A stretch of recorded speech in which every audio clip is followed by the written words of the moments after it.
Olá, pessoal! Estamos aqui hoje mais uma vez para refletirmos juntos a nossa liturgia do dia, tá certo? E hoje, nessa segunda-feira, a liturgia fala para a gente que, com a máxima do evangelho de hoje, vinho novo em odres novos, percebemos que o espírito cristão precisa de práticas e de instituições novas.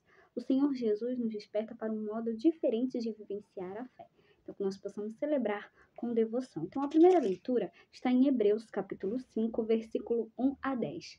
Hebreus, capítulo 5, versículo 1 a 10.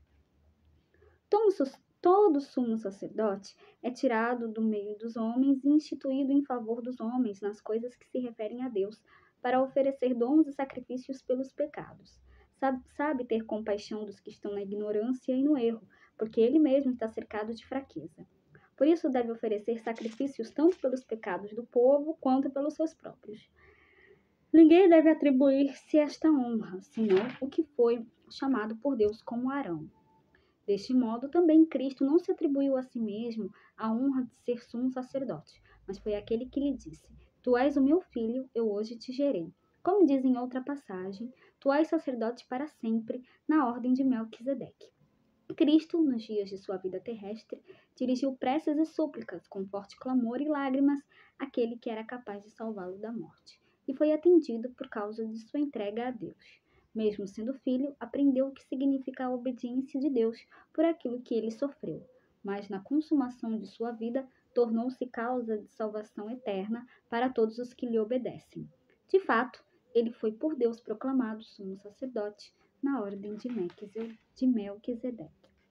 Então, aqui na primeira leitura, na carta aos Hebreus, a carta aos Hebreus fala para a gente que, mesmo sendo filho, por aquilo que ele sofreu, aprendeu o que significa a obediência. Então, Cristo deu a sua vida por nós e ressuscitou ao terceiro dia.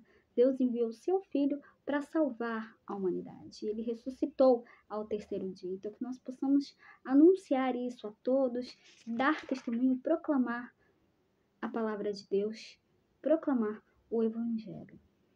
E agora falando do Evangelho, hoje ele está em Marcos, capítulo 2, versículo 18 a 22. Marcos, capítulo 2, versículo 18 a 22. Naquele tempo, os discípulos de João Batista e os fariseus estavam jejuando. Então vieram dizer a Jesus: Por que os discípulos de João e os discípulos dos fariseus jejuam e os teus discípulos não jejuam? Jesus respondeu: Os convidados de um casamento poderiam, por acaso, fazer jejum enquanto o noivo está com eles? Enquanto o noivo está com eles, os convidados não podem jejuar. Mas vai chegar o tempo em que o noivo será tirado do meio deles. Aí então eles vão jejuar. Ninguém põe um remendo de pano novo numa roupa velha, porque o remendo novo repuxa o pano velho e o rasgão fica maior ainda. Ninguém põe vinho novo em odres velhos, porque o vinho novo arrebenta os odres velhos e o vinho e os odres se perdem. Por isso, vinho novo em odres novos.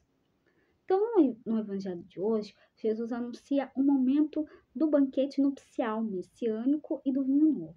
Por isso, primordialmente, a insistência no jejum. O jejum era uma prática religiosa comum naquele tempo. Os fariseus e os discípulos de João Batista seguiam essa prática. Os de Jesus, não. O Senhor é questionado sobre isso. Em sua resposta, ele ratifica que naquele momento não era oportuno jejuar, pois o noivo está com eles. O anúncio das núpcias do esposo, Jesus Cristo, Filho de Deus, com a esposa, Israel, todos os convidados devem se alegrar e festejar. Mas, ao chegar o tempo em que o noivo será tirado do meio deles, aí então eles vão jejuar. É o momento da ressurreição e da ascensão de Jesus ao céu. Quanto à expressão vinho novo em odres velhos, o espírito cristão inaugurado por Jesus e prolongado por seus discípulos necessita sempre de práticas, estruturas e instituições novas, tá certo? Então, era isso que eu tinha para falar para vocês hoje. Muito obrigada a todos por curtirem, por comentarem. Aqueles que só assistem mesmo também agradeço. Espero que vocês tenham gostado dessa reflexão de hoje. Espero encontrá-los todos aqui amanhã, terça-feira, se Deus quiser, para continuarmos refletindo cada vez mais as leituras da Sagrada Escritura. Então, muito obrigada a todos e até a próxima, se Deus quiser.